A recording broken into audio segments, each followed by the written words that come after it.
মালগাড়ির সহকারী চালককে দেখতে হাসপাতালে গেলেন গৌতম দেব। রেল কর্তৃপক্ষের বিরুদ্ধে একরাশ ক্ষোভ উগরে দিয়েছেন শিলিগুড়ির মেয়র। মনু কুমারের দ্রুত আরোগ্য কামনা করেছেন গৌতম দেব। শিলিগুড়ির বেসরকারি হাসপাতালে ভর্তি রয়েছেন মালগাড়ির সহকারী চালক মনু কুমার। তাকে দেখার জন্য হাসপাতালে গিয়েছিলেন শিলিগুড়ির মেয়র গৌতম দেব। তার শারীরিক অবস্থার খোঁজ খবর নিয়েছেন শিলিগুড়ির মেয়র।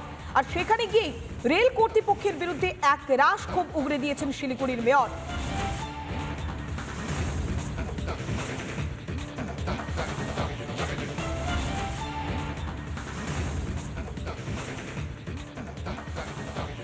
মানুষটি বেঁচে আছেন, বহুদিন বাঁচুন, সুস্থ থাকুন, কাজে ফিরুন, এটা আমরা প্রার্থনা করব। তাকে মৃত বলে ঘোষণা করা এবং এনকোয়ারির আগেই কি কারণে অ্যাক্সিডেন্ট হলো এবং কার জন্য হলো সেইটাকে দিক নির্দেশ করে দেওয়া এবং এফআইআর করে দেওয়া, এটা খুব অমানবিক।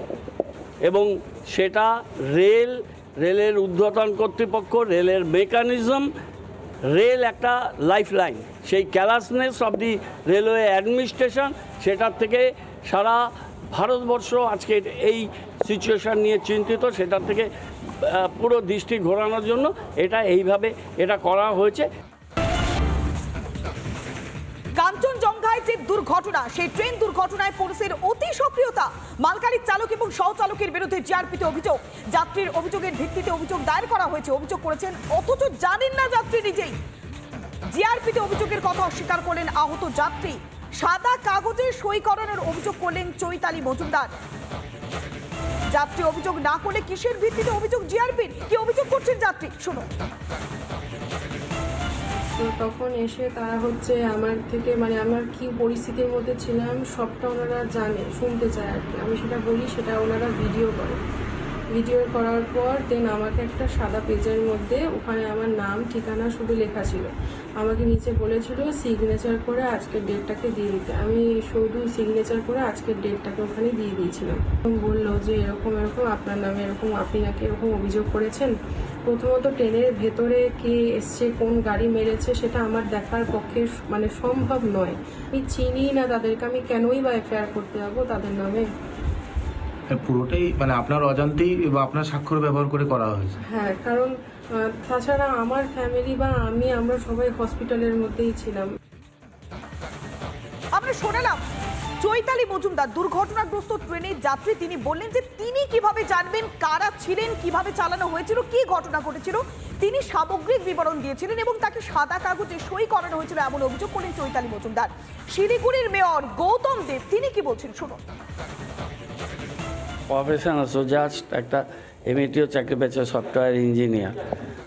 ওদের বাড়ির লোকদের আমরা চিনি, ইনসিডেন্টালি আমার ওয়ার্ডেরই বাসিন্দা। ও যাচ্ছিল ওর কাজের ক্ষেত্রে, ওকে কিছু ও জানে না কিছু। ওকে রেল হাসপাতালে ভর্তি ছিল, বাবা নিয়ে গিয়ে ভর্তি করেছে। ওখানে কী কাগজে সই করিয়ে নিয়েছে রেল থেকে, তারপরে কী সব কমপ্লেন হয়েছে। ওরা খুব বিব্রত হয়ে যাচ্ছে মেয়েটি, কারণ ও তো এসব হ্যাবিচুয়েটেড না, অল্প বয়সী মেয়ে, পড়াশোনা করছে, চাকরি পেয়েছে। ওকে এখন সবসময় এমনি পায়ে ব্যথা, ঘাড়ে ব্যথা। সামনে একটা বাচ্চা পড়ে গিয়ে, ও মিডল বাচ্চা ছিল, খুব ইনজুরি হয়েছিল। তারপরে টিভি মিডিয়া ওর শান্তি নষ্ট হয়ে গেছে। সবাইকে রিকোয়েস্ট করবো, যা বলে দিয়েছে। এখন টিভি মিডিয়া একটু কম আসলেই ভালো। লাইফ লাইনেই প্রাণ গিয়েছিল 11 জনের লাইফ। তাতে হঠাৎ করে পুলিশের অতি সক্রিয়তা কেন, তা নিয়েও প্রশ্ন উঠছে। বিজেপির বিধায়ক শঙ্কর ঘোষ তিনি কি বলছেন, শুনুন। সিআরপিএফ এর ভূমিকা নিয়ে কিন্তু মানুষের মনে প্রশ্ন উঠেছে যে যিনি অভিযোগ করেননি জিআরপির কিসের তারা ছিল যে সেখানে চালক সহচালকের বিরুদ্ধে একটা এফআইআর, যিনি প্যাসেঞ্জার জানেনই না, হসপিটালে ভর্তি আছেন, তার কাছ থেকে সাদা কাগজে সই করে এটা করতে হয়েছে। আমার ধারণা রাজ্যের পুলিশ মন্ত্রী রাজ্যের পুলিশকে নিজের শাখা সংগঠনে পরিণত করেছে। আর সেই শাখা সংগঠনের একাংশ তাবেদারিতে এত ব্যস্ত যে কার নির্দেশে আমি জানি না এই ধরনের ভুয়ো এফআইআর করেছে। আমি চাই যে রেল বোর্ড, রেল মন্ত্রক অবিলম্বে এই এফআইআর নিয়ে অবশ্যই তদন্ত করে দেখা উচিত যে এই দুর্ঘটনা রেল পুলিশ, বিশেষ করে জিআরপিএফ এর ভূমিকা কি ছিল, এটাও মনে হয় তদন্তের আওতায় আসা দরকার। কাঞ্চনজঙ্ঘা মালদায় যে দুর্ঘটনা, সেই ট্রেন দুর্ঘটনায় পুলিশের অতি সক্রিয়তা। মালগাড়ির চালক এবং সহচালকের বিরুদ্ধে জিআরপিতে অভিযোগ। যাত্রীর অভিযোগের ভিত্তিতে অভিযোগ দায়ের করা হয়েছে। অভিযোগ করেছেন অথচ জানেন না যাত্রী নিজেই। জিআরপিতে অভিযোগের কথা অস্বীকার করলেন আহত যাত্রী। সাদা কাগজে সই করানোর অভিযোগ করলেন চৈতালি মজুমদার। যাত্রী অভিযোগ না করলে কিসের ভিত্তিতে অভিযোগ জিআরপির? কি অভিযোগ করছেন যাত্রী? শুনুন।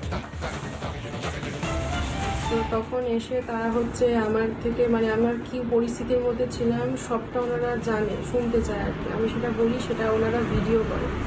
ভিডিও করার পর দেন আমাকে একটা সাদা পেজের মধ্যে ওখানে আমার নাম ঠিকানা শুধু লেখা ছিল। আমাকে নিচে বলেছিল সিগনেচার করে আজকের ডেটটাকে দিয়ে দিতে। আমি শুধু সিগনেচার করে আজকের ডেটটাকে ওখানে দিয়ে দিয়েছিলাম।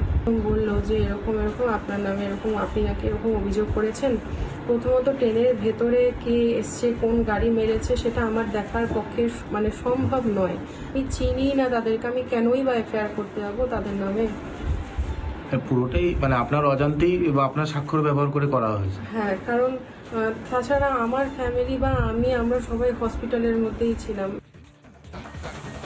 আমরা শোনালাম চৈতালি মজুমদার, দুর্ঘটনাগ্রস্ত ট্রেনের যাত্রী। তিনি বললেন যে তিনি কিভাবে জানবেন কারা ছিলেন, কিভাবে চালানো হয়েছিল, কি ঘটনা ঘটেছিল। তিনি সামগ্রিক বিবরণ দিয়েছিলেন এবং তাকে সাদা কাগজে সই করানো হয়েছিল এমন অভিযোগ করলেন চৈতালি মজুমদার। শিলিগুড়ির মেয়র গৌতম দেব তিনি কি বলছেন শুনুন। প্রফেশন আছে, জাস্ট একটা এমএটিও চাকরি পেয়েছে, সফটওয়্যার ইঞ্জিনিয়ার। ওদের বাড়ির লোকদের আমরা চিনি, ইনসিডেন্টালি আমার ওয়ার্ডেরই বাসিন্দা। ও যাচ্ছিল ওর কাজের ক্ষেত্রে, ওকে কিছু ও জানে না কিছু। ওকে রেল হাসপাতালে ভর্তি ছিল, বাবা নিয়ে গিয়ে ভর্তি করেছে। ওখানে কী কাগজে সই করিয়ে নিয়েছে রেল থেকে। তারপরে কী কী সব কমপ্লেন হয়েছে। ওরা খুব বিব্রত হয়ে যাচ্ছে মেয়েটি, কারণ ও তো এসব হ্যাবিচুয়েটেড না। অল্প বয়সী মেয়ে, পড়াশোনা করছে, চাকরি পেয়েছে। ওকে এখন সবসময় এমনি পায়ে ব্যথা, ঘাড়ে ব্যথা। সামনে একটা বাচ্চা পড়ে গিয়ে, ও মিডল বাচ্চা ছিল, খুব ইনজুরি হয়েছিল। তারপরে টিভি মিডিয়া ওর শান্তি নষ্ট হয়ে গেছে। সবাইকে রিকোয়েস্ট করবো, যা বলে দিয়েছে। এখন টিভি মিডিয়া একটু কম আসলেই ভালো। লাইফ লাইনেই প্রাণ গিয়েছিল 11 জনের লাইফ। তাতে হঠাৎ করে পুলিশের অতি সক্রিয়তা কেন, তা নিয়েও প্রশ্ন উঠছে। বিজেপির বিধায়ক শঙ্কর ঘোষ তিনি